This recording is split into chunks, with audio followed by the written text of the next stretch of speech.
자랑스러우신 아버지 하나님, 우리의 찬송이 될 수 있고 기쁨이 될 수 있고 소망이 될 수 있고 사랑이 될 수 있도록 축복하신 아버지 하나님, 오늘도 모든 공간을 초월하셔서 성도의 영혼 안에 자리 잡으시고 하나님의 거룩한 뜻을 알리시려고 애쓰시는 주님 고맙습니다. 나같이 무지한 자도 아는 바가 없는 것이 많은 자도 예수 그리스도 안에 들어와 하나님의 지식을 배우게 되었을 때 뭔가 새로운 감각으로 새롭게 하나님을 볼 수 있었습니다. 주님, 탐욕 많은 나를 용서하소서. 게으르고 핑계 많은 나를 용서하소서. 순결하지 못한 심신을 가지고 주 앞에 나와 거룩한 예배자처럼 하지 않게 하소서. 주님, 오늘도 주님의 거룩한 순결 앞에 죄송스럽고 그만큼 함께 성장하지 못한 부분들이 슬퍼합니다. 아버님, 또 한 해를 길러주소서. 좋은 영양제 많이 뿌리시고 좋은 걸음 많이 주시고 병충해를 얻게 하시면서 60배, 100배의 결실을 거두어 가시옵소서. 주님의 거룩한 형제님들 안에 성령은 자유하심으로 기쁘게 뛰노시고 주님 순결로 다듬어진 자매님들 마음 안에 주께서 처소 삼으사 날마다 순결해지는 삶이 되게 축복하옵소서. 예수님, 저희들은 주님을 자랑하고 주님은 또한 저희들을 사랑스러워하시지요. 이 시간도 감사합니다. 예수님의 이름으로 기도합니다. 아멘. 우리가 이제 신앙생활을 하다 보면 첫사랑을 잃어버릴 때가 참 많습니다.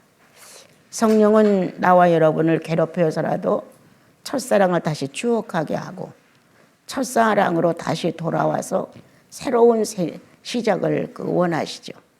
그래서 새로운 시작이 시작될 때는 새 날, 새 마음, 새 영이라는 이 새롭다는 의미를 가지고 하나님을 다시 교제할 수 있는 이러한 관계를 주님은 우리들에게 말씀을 하셨습니다.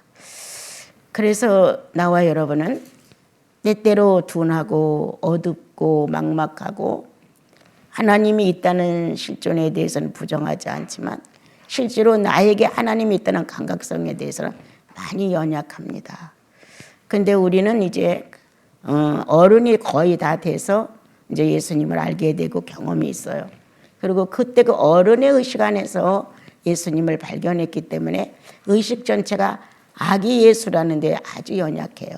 그리고 이제 장성한 어떤 그 수준의 정도만큼의 어른의 모습이 많죠.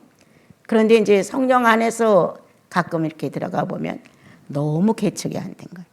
너무 개발이 안 된 거예요. 창조가 없는 거예요.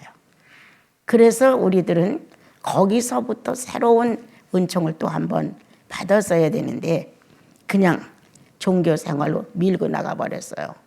성령 없는 종교 생활 속에서 율법이라는 하나님 말씀이라고 하는 엄중한 말씀을 덮어주니까 그 말씀대로 살아야 된다고 하는 것은 누구나 다 생각하고 있지만 그게 뜻대로 되지를 않아요.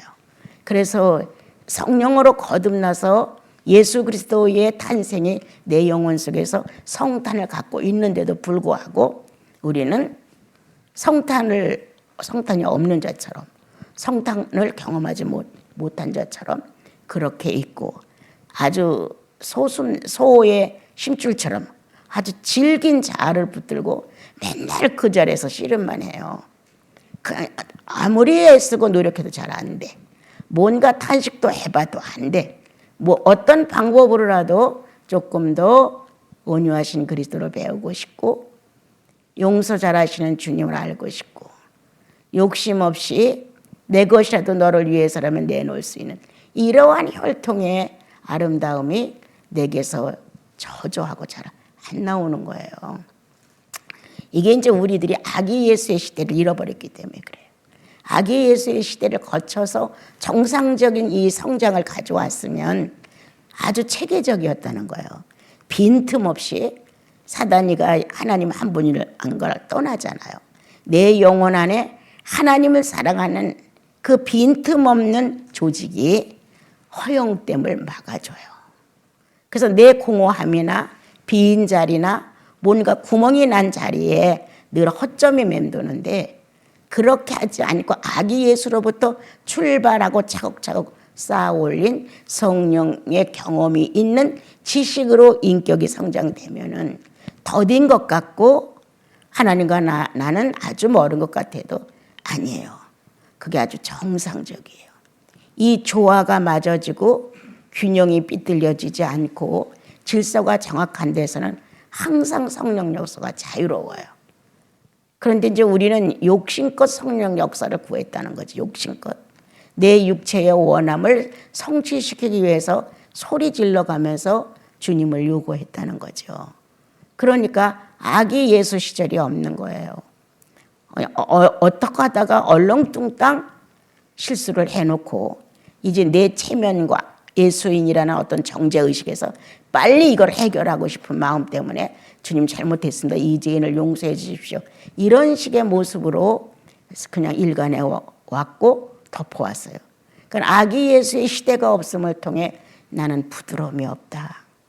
아기 예수의 시대의 흐름이 없기 때문에 실수를 한 것에 대하여 아주 언짢아한다.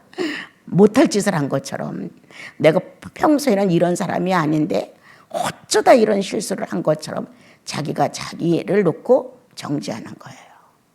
아기들은 실수를 해도 그것이 잘했는지 못했는지 그렇게까지 자기를 옹호하고 변호하고 잘못했다는 것을 감추려고 하지 않거든요. 진실하지 못한 것은 아기 시대가 없었다는 거다. 아기 예수의 시대가. 정직하지 못하다고 하는 것은 아기 예수의 시대가 없었다는 것이에요. 그리고 그 아기는 알아요. 배가 고파요 라고 울어서 젖을 얻어먹죠. 또 오줌 쌌어요. 불편해요 라고 신호를 보내서 아기에 익숙한 엄마는 빨리 재빠르게 기저귀부터 보면서 그 불편한 것들을 정리를 해줘요. 의사표시를 본능적으로 정확하게 했다. 우리도 아기 예수의 시대가 있었으면 이렇게 의사표시를 정확하게 하는 시대를 거쳐갔다면 어른이 돼서도 아주 정확하다. 그 의사표시가 핑계대고 변호하고 합리화시키고 절대 이렇게 하지 않는다. 아기 예수의 시대가 없어서 우리는 에덴 동산에서 선악과를 따먹고 넓은 무화과 나무로 앞을 탁 가린다. 나는 안 그런 것처럼. 그리고 숨어서 뭔가 나라는 한 사람이 죄 증거에 대한 것을 스스로 나와 고백하지 못한다. 나는 왜 쉽게 사과하지 못하는가? 나는 왜 진실하게 상대를 놓고 존중하는 마음으로 내가 잘못했습니다라는 사죄성이 없는가? 그것은 너무 많은 계산이 머리에 있기 때문이죠. 어떻게 핑계대고 싶어서. 그런데 어린아이들은 핑계댈 이 뇌가 발달이 아직 안 됐어요. 아기들은 핑계를 못 대요. 어느 정도 자라서 자기 의사표시를 할 수 있어야 핑계를 대는데 아직까지 어린 아기는 그 핑계를 댈 수 없어요. 핑계 많은 나를 한번 돌아보자. 이유 많은 나를 한번 돌아보자. 왜 깨끗한 사죄를 안 하는가? 왜 깨끗한 회개를 안 하는가? 뭔가 내 마음에 감동이 왔다면 손해가 오더라도 정확히 선을 그어야 한다. 성령이 감동을 안 하시고 내 이성적으로 생각하는 것에 대해서는 시간이 필요한지 모르지만 성령이 감동한 것에 대해서는 한 1초도 아깝다.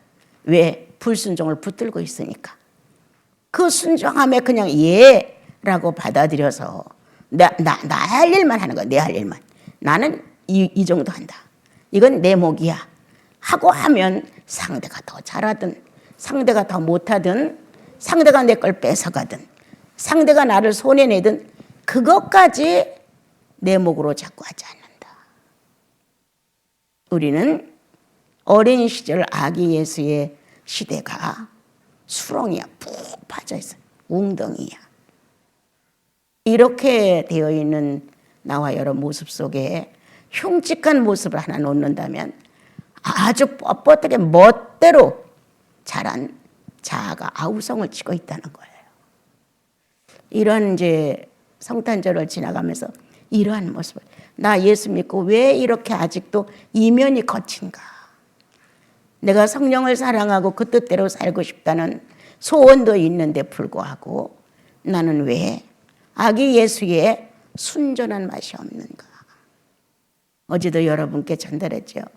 순전한 순결, 거룩한 순결.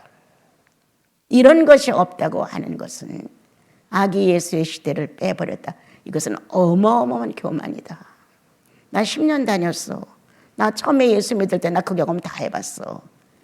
캐캐묵은 10년 전, 20년 전, 30년 전에 은혜 받은 거 그것도 지가 한 거 아니잖아요. 하나님께서 주신 것이죠. 나도 다 경험해봤어. 다 지나간 찌꺼기야.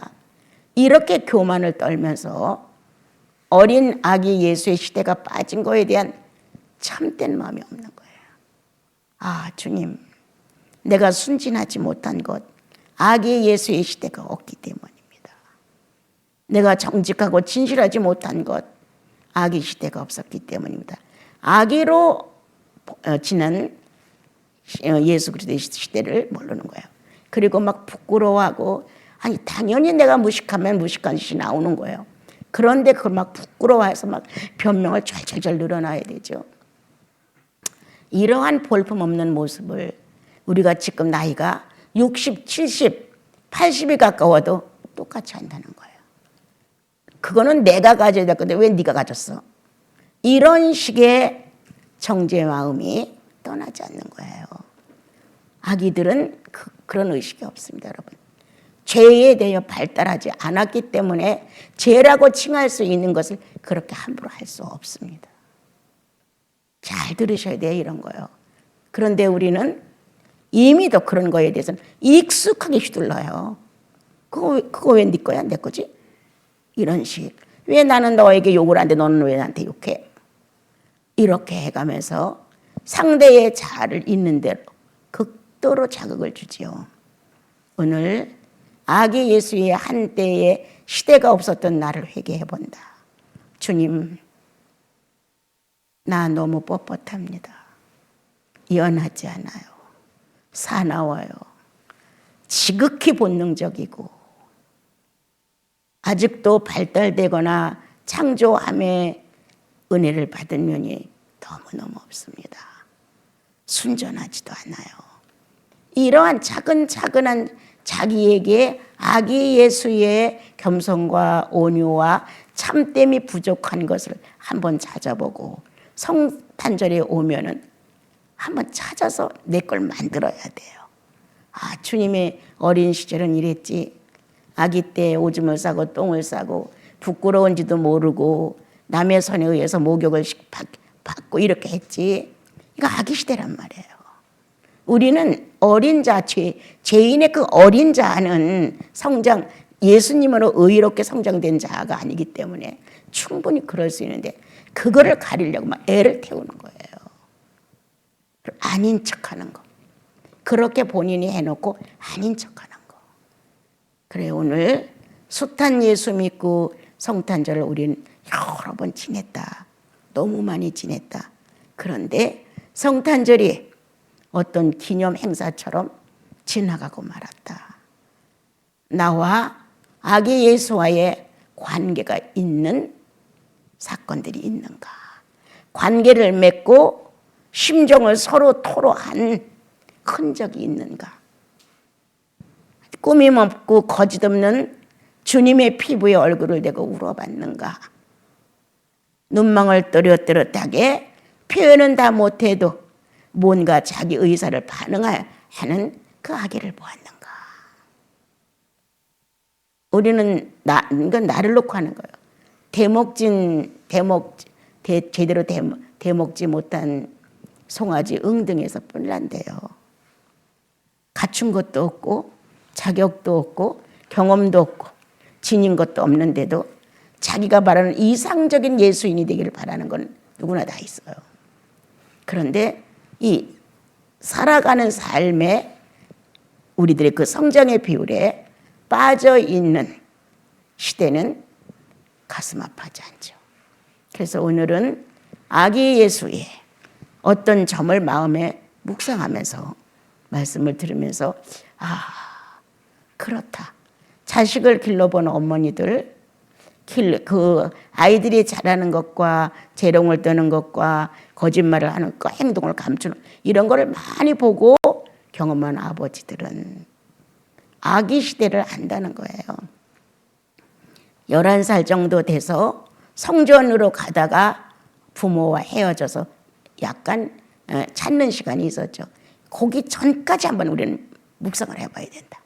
아기로 태어났다. 그것도 고요해.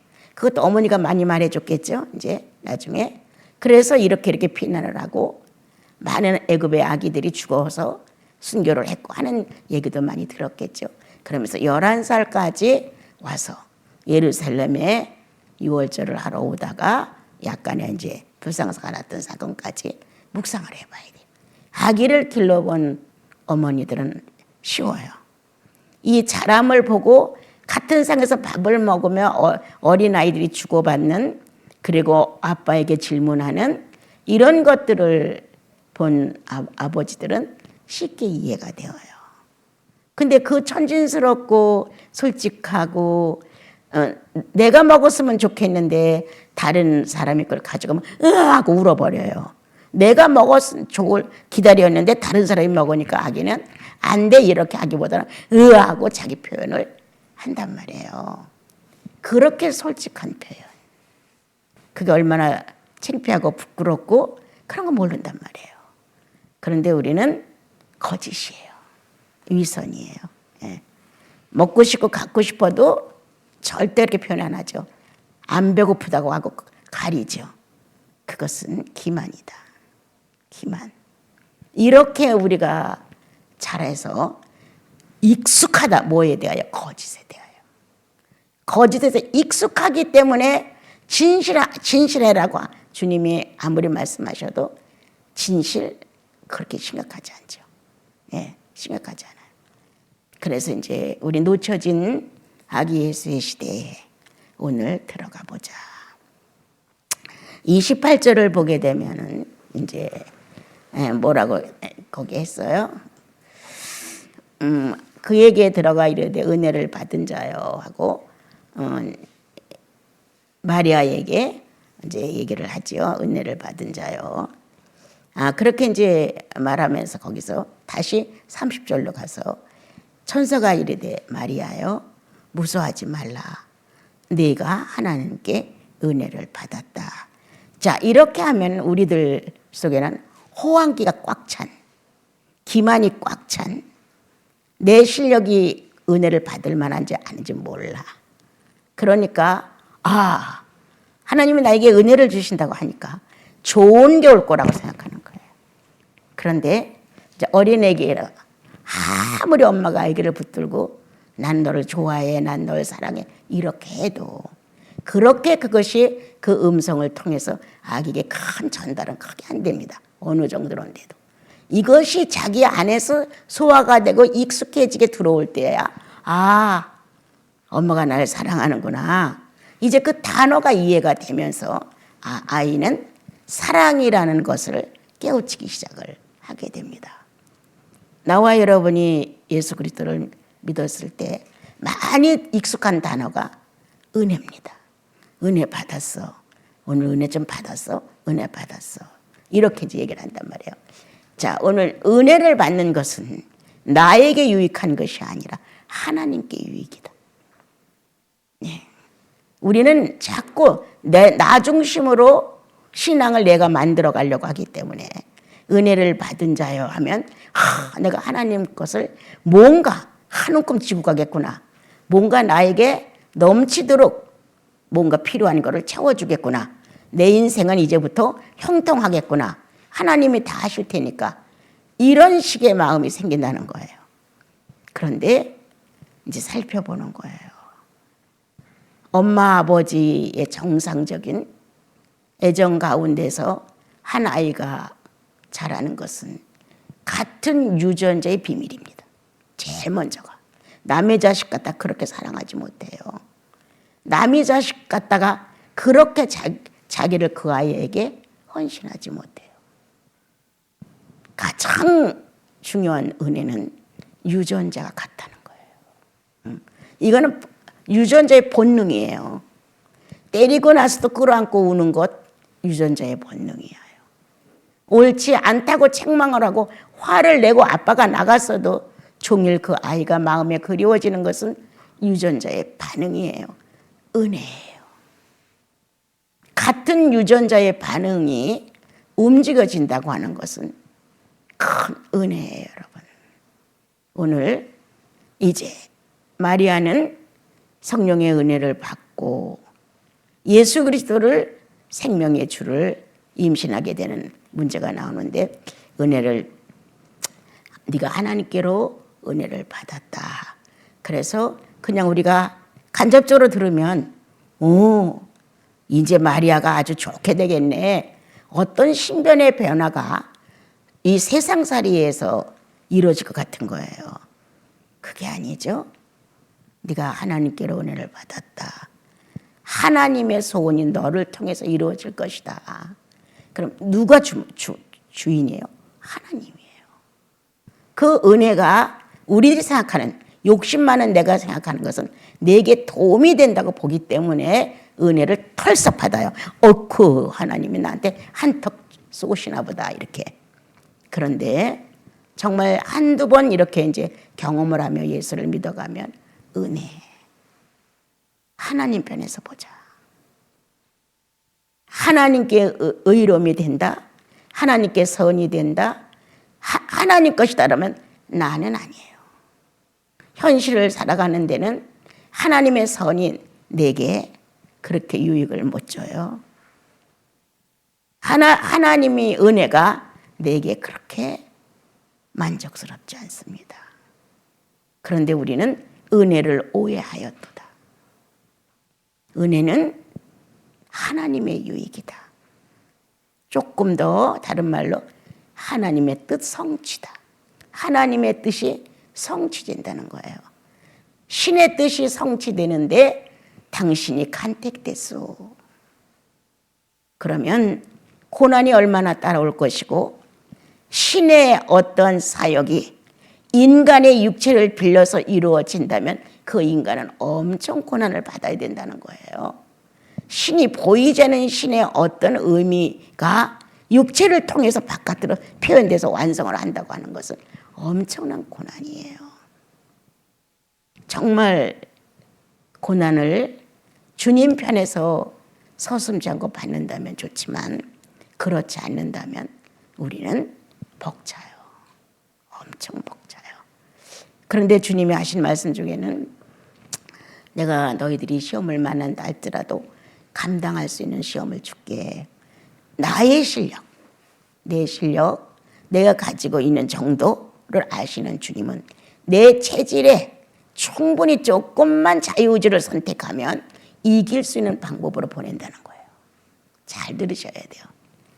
여러분들이 이런 말씀을 듣고 자기 생활에서 응용을 해야 본인들의 영혼도 진리 안에 쓸 수 있고, 진리가 뭔지 잘 모르고 분간하기 어려운 사람들을 만났을 때 성령이 입을 통하여 상대에게 꼭 맞는 말을 전달하시거든요.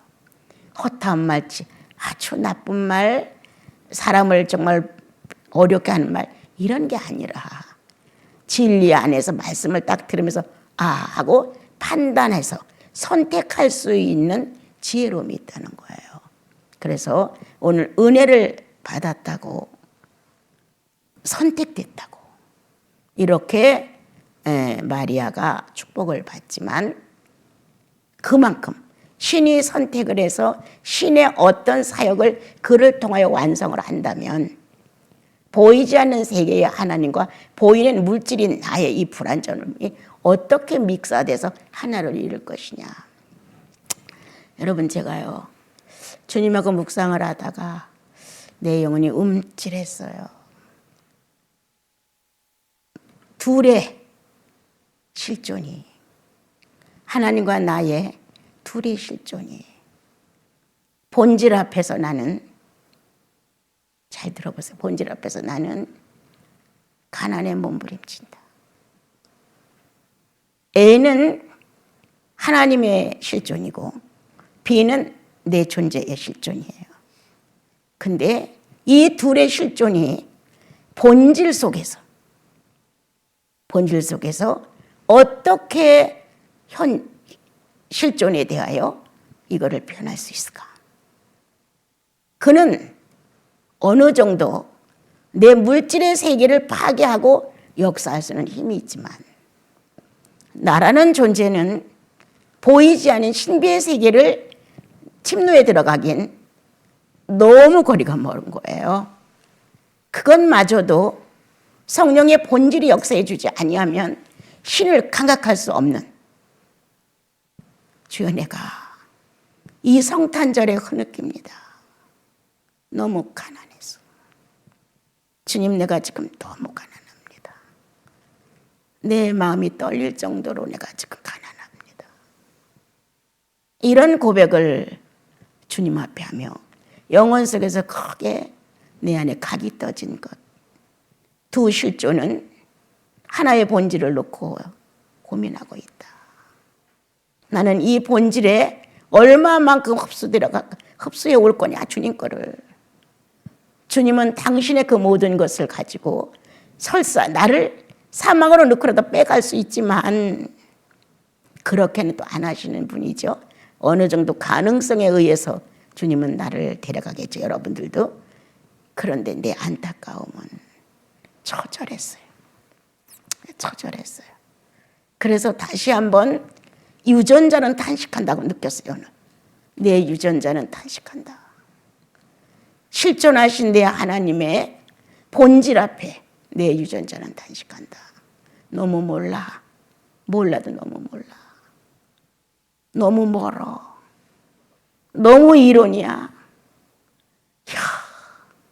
이런 어떤 그 떨림과 안타까움이 내 영혼을 확 헤물어오더라고요. 그래서 이번 성탄절 주님은 내게 둘의 실존이 하나의 본질을 놓고 얼마나 난 떨고 있는가, 얼마나 가난하다고 소리치는가를 알게 됐어요. 우리는 보혈로 구원을 받았다는 이 지구에 없는 색다른 신앙을 특별히 받은 사람들이잖아요. 예수 그리스도의 피로 구원을 받았다는. 보통 사람들은 미신처럼 믿기 어려운 것이 믿어졌단 말이에요. 그리고 하나의 신성이 온전히 인성을 타고 와서 자기 자신을 그렇게 망쳐가면서 피가 낭자하고 정말 꺾이고 때리고 살점이 떨어져, 이와 같은 현실을 가지고 나의 무거운 인생사를 해결해 주셨다고 아멘으로 받았단 말이에요. 그리고 그 아멘으로 답을 받고 나서부터는 가치관이 달라졌어요. 난 누구나 다 그렇다고 생각하거든요. 그래서 죄 쪽으로 달려가다도 다시 돌아와요. 욕망 쪽으로 달려가다도 다시 돌아와요. 성령을 감지한 영혼은 성령의 역사가 없이는 재미가 없어요. 살 맛이 안 나요. 하루 이틀 잔치를 베풀고 기쁘고 만족한 선물이 오고 가고 해도 물질로서는 영혼을 채울 수가 없습니다. 그건 몇 날이에요. 시간이 가면 그 허무한 것들에 대한 허상이 벗겨지고 나도 모르게 난 하나님을 찾아요. 나는 성령님이 필요해요. 이건 자연적인 발산이에요, 우리들이. 그렇게 살아가는 것이 예수인이거든요. 그래서 저는 이번 성탄절에 나는 가난하다예요. 두 본질 속에 하나의 본질을 놓고 두 실존이 어려워하고 있는 거예요. 과연 아기 예수이신 그분을 우리가 품었다면 내 안에 어느 날 의아하고 그분이 탄생되면서 너는 하나님의 나라야. 너의 구주 예수가 탄생했으니까 그 나라와 그 의를 구하라고 했는데 딴 데 가서 그 의를 그 나라를 구하는 게 내 속에 그리스도의 죽으심과 부활의 의가 확실하고 그분의 나라가 진리로 정확히 서 가야 되는데 그렇지 않은 것이 참 많은 거예요. 그래서 우리가 혹시 은혜라는 단어를 천박하게 너무나 아주 가난하게 받지 말자. 하나님 편에서 받자. 나는 세어질지라도 그리스도는 흥해야 됩니다. 이게 은혜예요. 예? 내가 망할지라도 그리스도는 흥해야 됩니다. 예수님이 어떻게 하셨어요? 나는 지옥에 갈지라도 당신들은 안 돼. 천국 가야 돼. 이게 구원 아닙니까, 여러분? 나는 짐승처럼 취급을 받고 비참해진다 할지라도 당신들은 아니야. 하나님의 고귀한 생명이야. 그래서 사망에서 생명으로 옮겨주고 하나님의 유전자라고 거룩성의 속성을 가지고 태어났다고 우리에게 일러주시는 거잖아요. 다 은혜를 받아서 어떤 은혜? 첫째 은혜, 구원의 은혜를. 구원의 은혜, 내가 구원받은 게 지금 중요한 게 아니에요. 내가 구원받도록 역사해준 장본인이 있다는 거예요. 그게 은혜예요. 그분이 있다는 거. 내가 구원을 받을 수 있는 어떤 조건의 방법이 있다는 거예요. 예수 그리스도. 그분이 은혜예요, 내게는. 그런데 우리는 은혜를 받으면 터무니없이 내가 형통하고 잘 되는 걸로 오해를 한다는 거예요. 다시 당신은 정말 은혜자야. 하나님께로부터 은혜를 받았어 라고 일러준다면 구원이 첫째 은혜였어요. 이 둘째 어떤 게 은혜냐? 신분 변화예요. 죄인이 의인 될 때는 신분 변화. 이 신분 변화에 누가 끼어 있어요? 주님이 끼었어요. 피가 갈아졌어요. 죄인의 피에서 의인의 피로, 죄인의 생명에서 의인의 생명으로 신분이 바뀌었어요. 아무리 지옥으로 보낼래도 지옥에 해당이 되지 않아요. 아주 완전 무결한 그러한 신분 변화를 그분이 우리에게 주셨어요. 우리는 그걸 거저 먹고 그냥 주렁주렁 달린 어떤 과일을 내 손쉽게 따서 먹어버리는 그런 식으로 은혜를 받죠. 그런데 이 신분의 변화가 오기까지 하나의 신이, 하나의 하나님이, 하나의 사람이 인성과 신성의 균형을 가진 그분이 희생당했다는 거예요. 자, 우리는 그걸 놓고 한번 여러분들이 은혜야. 그 고난받는 예수를 보고 은혜야 이럴 수 있습니까? 못하죠. 내가 신분이 변화된 건 그분이 죽어준 희생이 있기 때문에 신분이 변화된 거예요. 그런데 거기서 나는 은혜야 이렇게 말할 수 없죠. 난 없다고 생각해요. 그래서 나와 여러분은 세월을 거듭할수록 유구무원이야.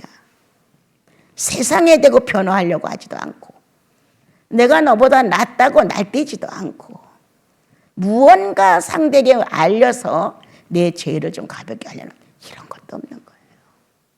유구무원이야. 특별히 할 말이 없어. 자, 그것뿐인가? 은혜를 받았다고 하는 것은 나와 여러분에게 주님은 성소를 주신 거예요.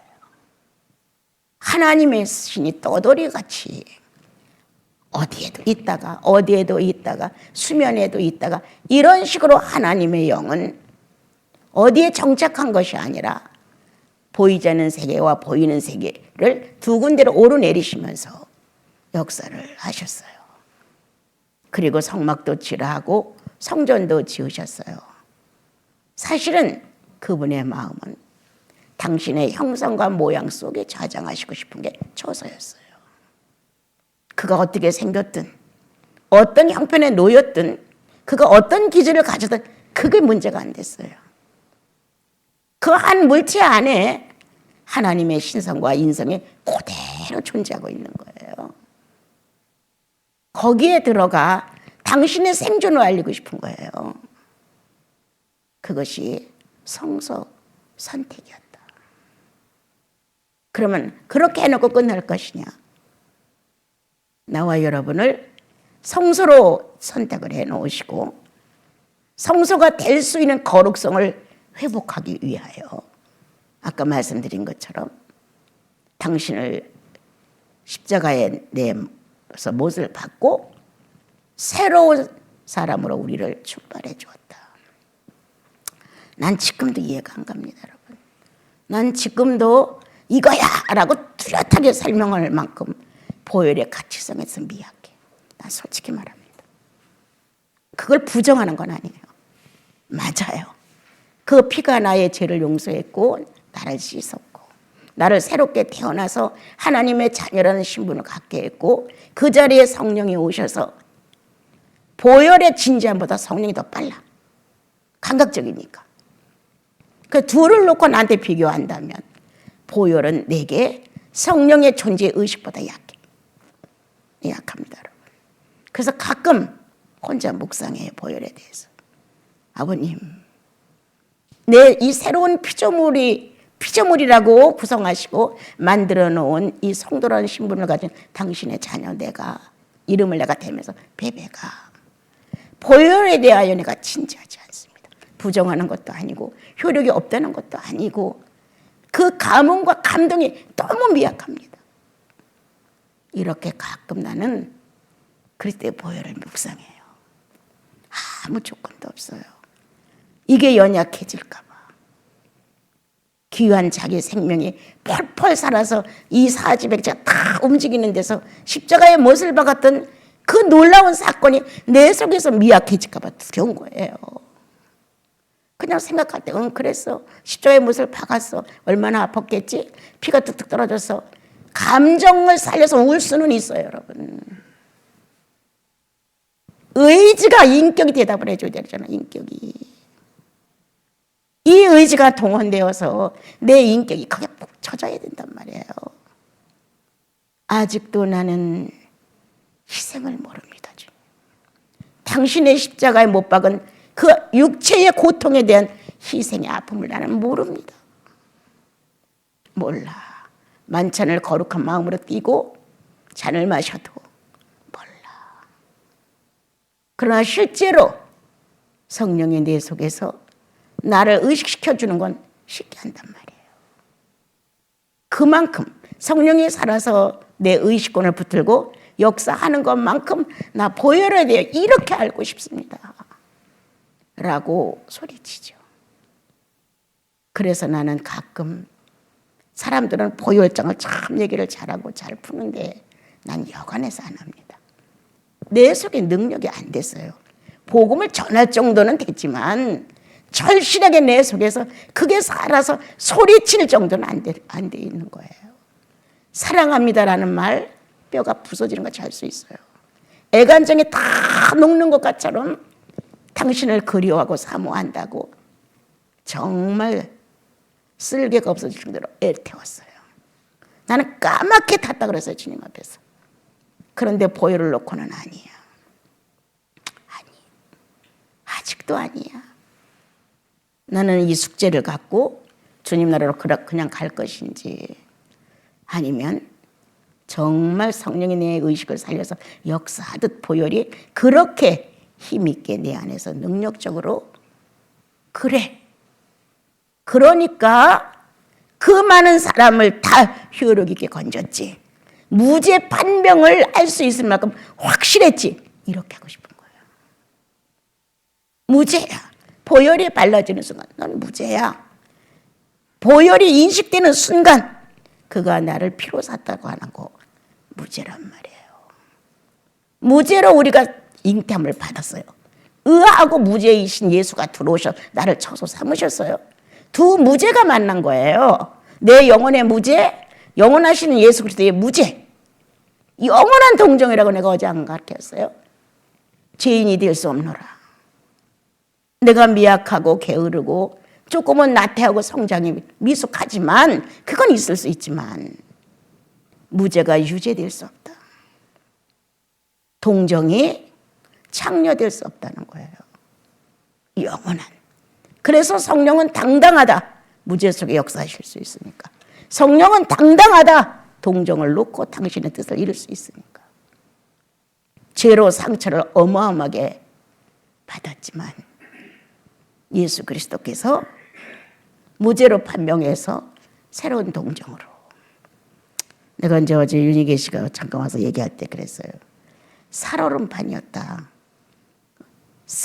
사단이 어떻게 하면 신과 사람 사이에 이 놀라운 사건을 무효로 놓을까 하고 애를 태웠단 말이에요. 그런데 예수가 오셨어요. 그 전에 처음에 첫 창조를 해놓고 갈수록 아담이 하나님에 대하여 관심이 깊어지고 만날 때마다 발달이 틀리단 말이에요. 사단이 그걸 보는 거예요. 오, 뼈 중에 뼈요, 살 중에 살이라고 할 정도로 저렇게 발달해? 야, 이거 나 불가능해지는 거 아니야? 사단은 조바심이 나기 시작을 했어요. 그 정도로 발달되어가는 저 아담을 어떻게 해서라도 내 편을 만들어야 되겠다 이런 마음이 됐단 말이에요.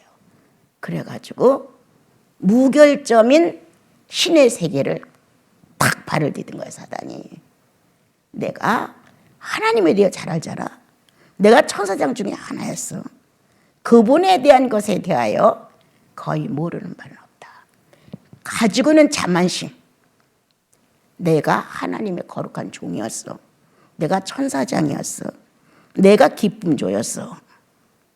나가 가지고 있는 자기의 어떤 위치를 극극히 자랑하고 나서기 시작을 했던 거죠. 그리고 아주 무엄하게 탁 뜯어버린 거예요. 싹 하고 살얼음판이 깨지기 시작을 했죠. 금이 쩍쩍 가고 갈라지고 빠지고 이런 상태를 갖고 신성과 인성은 합의될 수가 없게끔 만들어졌죠. 그런 상태에 있는 이 죄악된 세상에 예수님이 등장을 했어요. 그 예수 그리스도가 등장하자 살얼음판이 되어서 어렵던 아주 둘의 투명체가 신성의 완전히 아주 섬세한 투명체와 인성의 섬세한 투명체가 하나를 이루면서 하늘의 뜻이 이루어진 것처럼 땅에서도 이루어지고자 흠없는 무음한 정말 무결점적인 세계를 주님이 하시려고 했지만 사단은 어느 정도 알고 있는 지식을 가지고 아담을 유혹했잖아요. 그리고 지구에다가 흠집을 크게 내놨잖아요. 거기에 예수가 오신 것이다. 지금도 그와 같은 살얼음판의 인생들 중에 주님이 등장하시는 거예요. 어떻게? 평범하게 높지도 않아 낮지도 않아 평범한 예수가 딱 오심으로 인하여 그렇게 살벌하고 위험스럽고 아슬아슬한 그러한 얼음판이 새 창조로 다시 무결점의 투명한 이러한 의미로 하늘과 땅은 일치를 이루도록 바꿔주면 이게 신천지예요. 하늘이 달라지고 땅이 달라졌다는 거예요. 그건 뭐냐면 신이 자유할 수 있게끔 됐다는 거예요. 하나님이 자유할 수 있었다. 그래서 예수 믿으면 우리의 영혼은 새로운 하늘이고 육체는 새로운 땅이다 라고 말하죠. 이 두 가지의 나를 하나의 결정체로 만들어서 그렇게 투명적인 결합체를 내놓는 것이 성령의 역사예요. 여러분. 시간 다 갔네요. 다른 것도 못하게끔. 자, 그래서 이제 어디죠? 30 몇 절이죠? 30절이었나요? 그래서 은혜라는 것, 그래서 성소를 만들고 우리에게 예배를 주시고 또한 더더욱이 거룩하다는 단어를 써서 성소를 선택하시 성전을 선택한 것은 성령이 주인공이라는 뜻이에요. 그럼 가장 큰 은혜는 무엇이냐? 뭡니까 여러분? 성령이에요. 오늘부터 우리가 다름질을 쳐서 어디 가서 예수를 만난다 할지라도 성령 없이면 무효예요. 내 살을 그대로 못을 박아서 뼈가 뻥뻥 뚫어져 나가도 성령 없이는 무효예요. 얼마나 큰 것이냐 성령은 하나님이시니까. 그러한 은혜를 우리에게 주셨다는 거예요. 이 일에 선택을 받은 마리아. 그럼 그렇게 되기까지 그 고통은 신의 고통이 물질에 오고 물질의 고통이 신에게 전달된다. 이 둘이 서로 만남으로 인하여 하나님의 은혜는 참으로 은혜답게 아름다워진다. 내가 예수 믿고 성령의 사람으로 살고 싶어 정말 엉망진창인 인격을 부인한다. 주님은 엉망진창인 나를 자꾸 변화하기 위하여 성령의 능력을 더욱 보낸다. 이거 얼마나 큰 은혜예요. 성도는 그리스도를 사랑하기 위하여 자아의 본능을 희생한다. 성도는 또 예수 그리스도는 이 연약한 성도를 내 것이라고 당신의 창고에 드리기까지 끊임없이 인내를 가지고 희생하는 것이죠. 그래서 그냥 은혜라고 적당하게 얽어버린 단어를 오늘 새롭게 찾아. 하나님 편에서 은혜로 생각하자. 피조물의 은혜는 지금도 우리가 바라는 것은 내 유익이다. 그러나 성경서로 보면 하나님의 유익이다. 신의 사가 인간사 속에 들어와서 신의 사로 돌아간다. 그렇다면 얼마나 많은 사람에겐 희생이 되는 것이냐. 좀 내려갈게요. 35절로 갈게요. 우리 같이 읽어요. 천사가 대답하여 이르되 성령이 내미 임시고 지극히 높으신 이의 능력이 너를 덮으시리니 이름으로 나실 바 거룩한 이는 하나님의 아들이라. 예.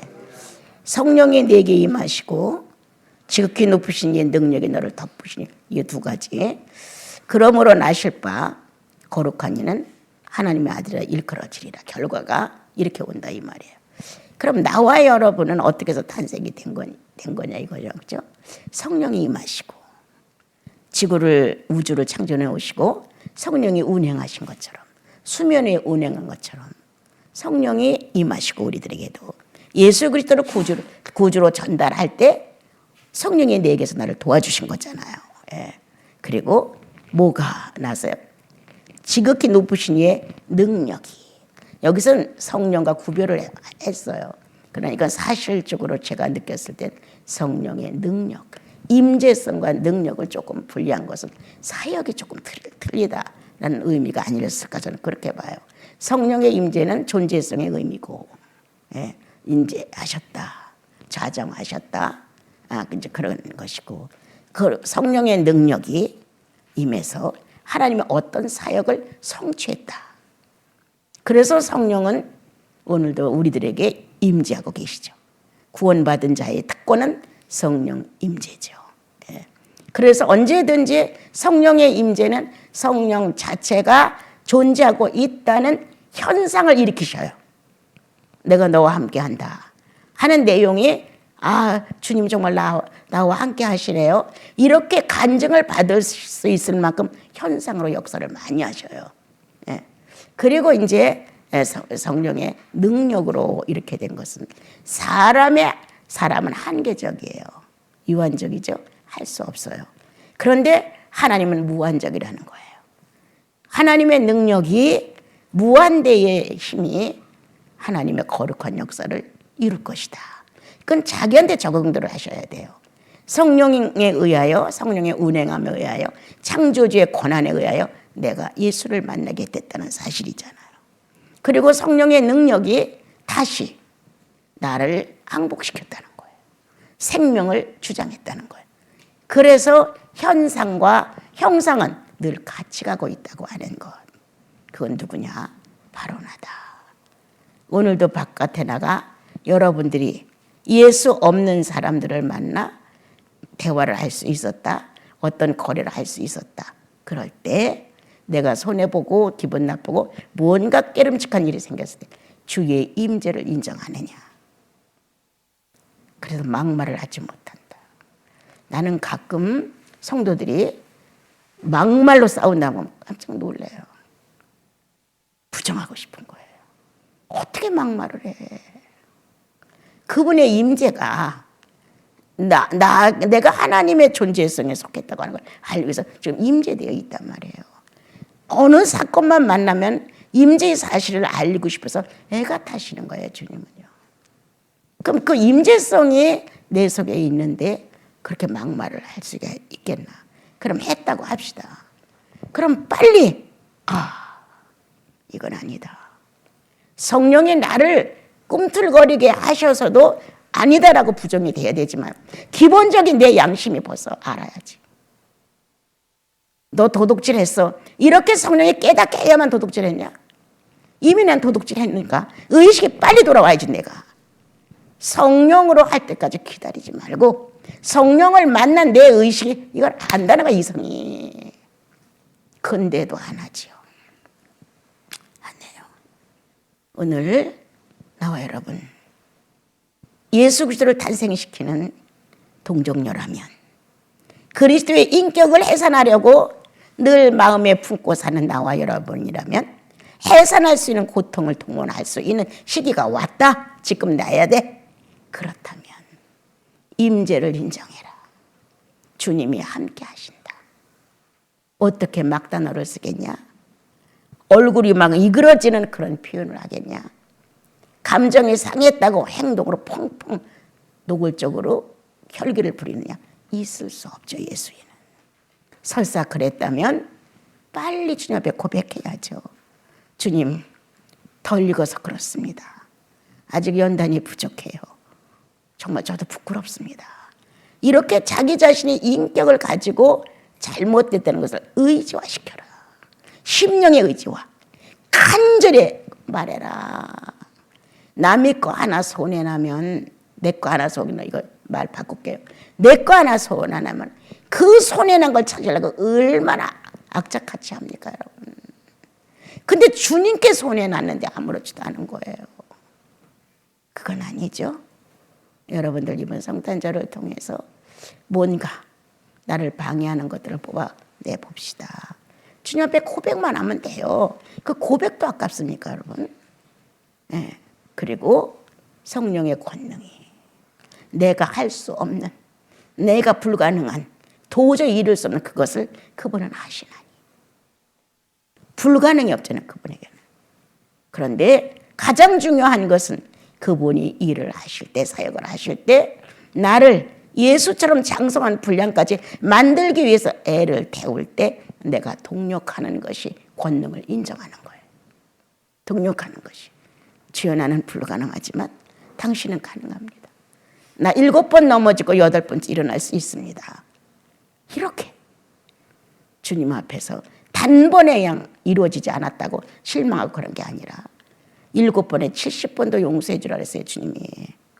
그러니까 주님 앞에 나가, 주님, 저도 빨리 주님의 사건 속에 저도 동력하고 싶어요. 이러한 아들들의 마음이 아기 예수를 탄생시키는 거예요. 이러한 따님들의 마음이 아기 예수를 끌어안고 모유를 먹이고 칙칙한 걸 갈아주고 쓰다듬어주고 품어주는 거예요. 그러므로 우리는 아기 예수의 시대가 없으므로 우리들의 거친 자아를 정리하고 아기 예수의 본심에, 그리고 그 상황에, 그리고 그 환경에 나도 길들어지자. 똥 싸고 부끄러움 있으면 어때? 몰라, 아기는 쌌는지 안 쌌는지. 그럴 수 있다는 거예요. 근데 누가 문제냐? 삼자가 똥 쌌어 이렇게 지적하는 게 문제예요. 그 아기는 똥 싸고 몰라요, 여러분. 우리는 남의 그러한 약점들에 대하여 자꾸 말을 한다. 본인은 모르죠. 그가 안다면, 만약에 그 어린아이가 안다면 얼마나 악을 쓰겠어요. 내가 똥 싸고 싶어서 쌌냐고 그냥 소리 지르고 난리가 나겠죠. 그러니까 여러분, 영혼도 점잖고 심리도 좀 점잖고 행동도 점잖은 예수인이 되셔서 주님이 너무 기쁜 거. 그래서 야 아들아 같이 가자. 난 너 없으면 허전해서 안 돼. 야 딸아 같이 가자. 난 너 없으면 네 향기가 없어서 목말라. 이렇게 주님의 초청들을 좀 받으셔야 되지 않겠어요? 그러는 성탄절이 되기를 바랍니다.